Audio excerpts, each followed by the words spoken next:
얼마 전 한 인기 유튜버 분께서 금리를 쉽게 설명하는 영상을 통해 이자는 0% 아래로 갈 수 없다고 했는데 그건 좀 아무튼 맞지 않는 얘기입니다. 안녕하세요. 행복한 부자가 되고 싶으세요? 이너프입니다.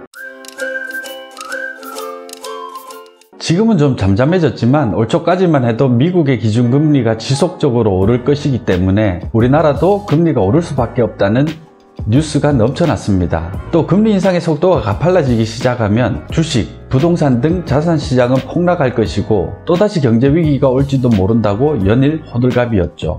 이런 주장을 하시는 분들은 대부분 실제로 시장에서 대출을 별로 안 받아보신 분들이에요. 그저 뉴스에서 본 내용이나 책에서 배운 대로 떠드는 것일 가능성이 커요. 여러분, 제발 선무당들에게 현혹되지 마시고 스스로 공부하시고 판단하세요. 실제로 시장은 이론에서나 존재하는 진공상태가 아니에요. 수많은 변수들이 상호작용하고 있고 특히 기대심리가 시중금리에 미치는 영향은 절대적입니다. 따라서 시중금리는 미래에 대한 전망을 미리 반영하여 움직입니다. 어떤 사실이 일어나기 전에 시장은 그것을 반영하고 실제로 그 사실이 확정되었을 때는 오히려 반대로 움직이는 경우도 흔합니다. 저는 개인적으로 부동산에 대한 투자를 꾸준히 해왔기 때문에 매년 수차례 대출 연장을 하거나 신규 대출을 일으키기도 합니다. 그래서 실제로 시중에서 적용되는 금리에 대해 머리가 아니라 몸으로 알고 있다고 자신있게 말씀드릴 수 있어요. 지난주에 분양잔금 대출과 관련해 기업은행으로부터 제가 제안받은 금리는 법인 2.9%대, 개인 3%입니다. 물론 신용도에 따라 조금씩 차이는 있을 수 있겠지만 큰 차이는 아닐 겁니다. 오히려 최근에는 작년보다 금리가 좀 더 낮아진 것 같아요. 아무튼 저는 장기적으로 금리는 인상이 아니라 인하될 가능성이 더 크다고 생각하는 사람 중 하나입니다.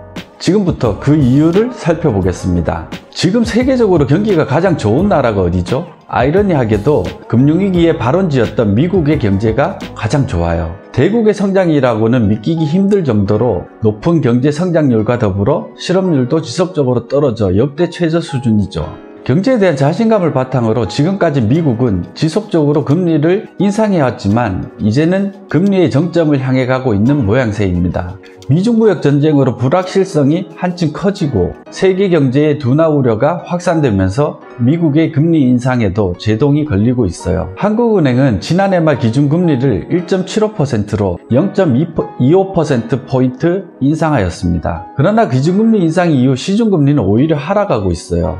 한국은행이 금리를 올린 이유는 미국 금리와의 갭이 커져 급격한 외화 유출이 일어날 수 있기 때문이라고 하는데 반은 맞고 반은 틀립니다. 단순히 미국과 한국의 금리 차이가 커진다고 한국에 투자된 자금들이 미국으로 몽땅 유출되지는 않습니다. 환율을 고려해야 하기 때문이죠. 미국 통화에 비해 원화가 강세를 보일 것으로 전망된다면 절대로 국내에 투자된 자금들이 빠져나가지 않아요.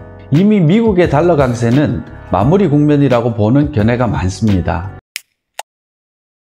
지금까지 우리나라가 금리를 두 차례 올린 이유는 금리를 올릴 수밖에 없는 여건이 조성되었기 때문이 아닙니다. 미국과의 금리차, 가계부채 증가, 자산시장의 상승 등 부차적인 이유에서 올라간 거예요. 중앙은행은 전통적으로 물가 안정을 위해 금리를 조절해 왔습니다. 최근에는 실업률을 낮추고 경기를 부양하기 위해 일정 부분 정책적 판단을 하기도 합니다. 하지만 중앙은행의 정책 목표 최우선 순위는 물가 안정에 있습니다. 물가 상승률이 가팔라지거나 실업률이 낮아지고 경기가 과열될 조짐을 보일 경우 중앙은행은 금리를 올려서 경기를 조절하는 것이죠. 그런데 지금 우리 경제 상황은 소비자 물가 상승률도 목표치인 2% 이하에 머물고 있고 실업률은 역대 최고 수준입니다. 수치상으로만 봤을 때는 금리 인상이 아니라 오히려 금리 인하가 이루어져야 하는 상황이죠. 그런데 부동산 시장의 과열을 막고 미국과의 금리 차를 좁힌다는 명목으로 억지로 금리를 올린 거예요.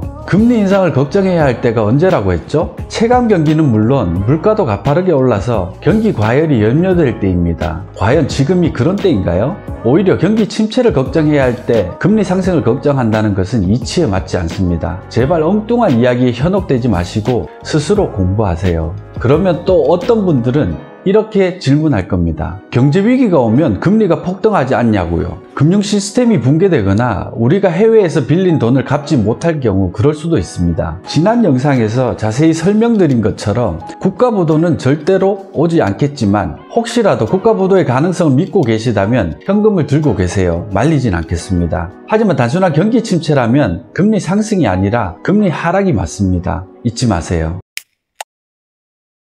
미국 금리와의 갭이 커지고 부동산 시장이 과열된 것이 금리 인상의 원인이었다고 했죠. 올해는 이 두 가지 요인 모두 완화될 것으로 보여집니다. 우선 미국도 더 이상의 금리 인상에 대해서는 부담을 느낄 수밖에 없는 상황이고 부동산 시장으로 흘러가던 부동자금들은 각종 정부 규제로 어느 정도 막힌 상황입니다. 가계부채 증가세 또한 진정되고 있는 모양새죠. 그런데 만약 금리를 올리게 되면 어떻게 될까요? 가계의 이자 부담이 늘어나면서 소비 위축이 일어나고 기업의 투자와 경영도 어려워지겠죠. 자산시장의 거품을 막겠다고 경제 전체를 죽이는 바보는 없을 거예요. 우리 경제 관료들이 그렇게까지 어리석진 않아요. 걱정하지 마세요. 그런데 만약 이대로 경기가 회복되지 않고 꺾일 경우 오히려 금리 인하가 이루어질 가능성이 큽니다. 혹 단기적으로 금리 인상이 이루어진다고 해도 이전 고점 3.2%와 저점 1.25%보다 하단에서 움직일 것이며 추세적으로 하락할 겁니다. 어쩌면 다음번 금리 인하기에는 지금까지 보지 못했던 0%의 금리도 보게 될지 모릅니다. 얼마 전 한 인기 유튜버 분께서 금리를 쉽게 설명하는 영상을 통해 이자는 0% 아래로 갈 수 없다고 했는데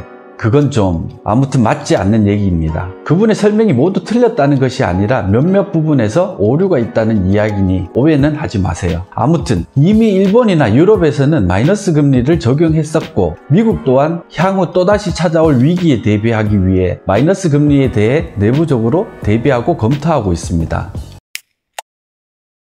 여러분, 은행업이 어떻게 시작됐나요? 처음에는 금세공업자들에게 금을 맡겨두고 금보관 증서를 받으면서 시작됐죠. 당연히 그때는 이자를 받는 것이 아니라 보관료를 냈습니다. 마이너스 금리인 셈이죠. 그러던 것이 금을 맡겨둔 사람들이 한 번에 모든 금을 찾아가지는 않는다는 것에 착안해 일정량의 금을 남기고 다른 사람들에게 이자를 받고 빌려주기 시작합니다. 오늘로 따지면 지급준비금 정도가 되겠네요. 그렇게 보관 중인 금으로부터 소득이 생기기 시작하면서 경쟁적으로 금을 유치하기 위해 이자를 지급하기 시작한 거예요. 처음부터 이자를 준 것은 아닙니다. 그런데 만약 가까운 미래에 은행이 돈 굴릴 곳이 마땅치 않다면 어떻게 되겠어요? 돈을 빌리려는 수요는 턱없이 부족한데 맡기려는 사람들이 많아요. 이자를 제대로 줄까요? 은행이 맡기는 돈에 대해서 보관료를 받고 입출금 등 서비스에 대한 비용도 따로 청구할 거예요. 생각해보세요. 불가능한 얘기가 아닙니다. 물론 지금처럼 중앙은행과 시중은행 간의 거래가 아닌 개인과 은행 간 거래에서 마이너스 금리가 적용되기까지는 시간이 꽤 필요할 거예요. 마이너스 금리가 되면 개인들은 전부 돈을 인출해서 지방금고에 보관할 것이기 때문에 마이너스 금리는 절대 불가능하다고요? 그거 쉽지 않습니다. 오히려 비용을 좀 더 내고 맡기는 것이 편리하죠. 그래서 마이너스 금리에도 시중은행들이 중앙은행에 돈을 예치해 두는 겁니다. 돈을 운반하고 보관하는 비용이 더 크거든요.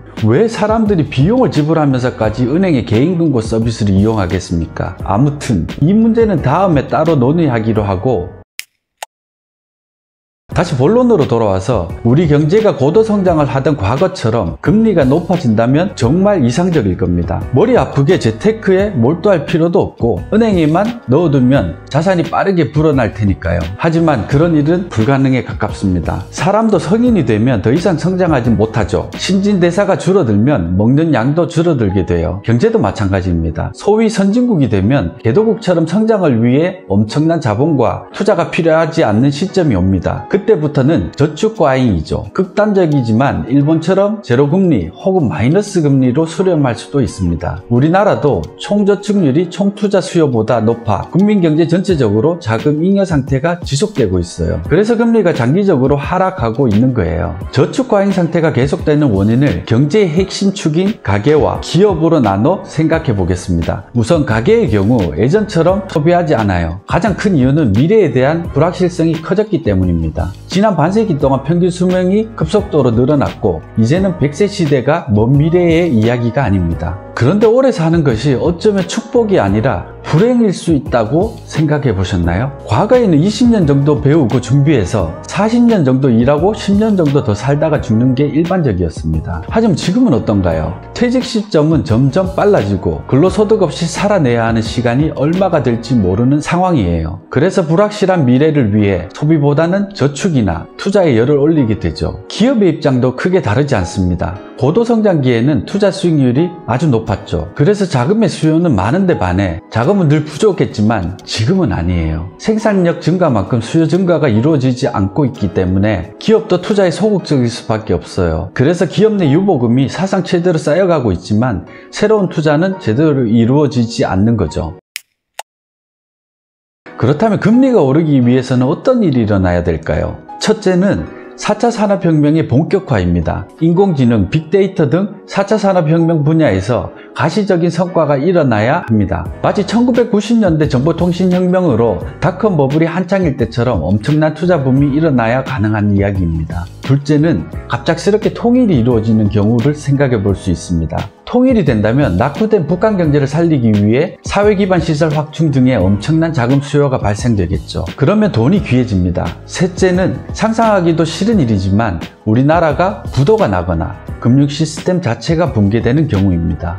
어떤 경우에서든 자금을 차입하는 일이 어려워져 돈을 구하기 힘들어진다면 돈의 가치는 올라가고 그만큼 돈을 빌리는 값인 이자도 덩달아 올라갈 거예요. 대충 이 세 가지 시나리오를 제외하고는 딱히 금리가 올라갈 가능성이 생각나지 않습니다. 만약 이 세 가지 중 어느 하나라도 현실화된다면 금리 상승에 베팅하세요. 그 전까지는 아닙니다. 요약하겠습니다. 지금은 금리 인상을 걱정해야 할 때가 아닙니다. 오히려 금리 인하로 인한 화폐 가치 하락을 걱정해야죠.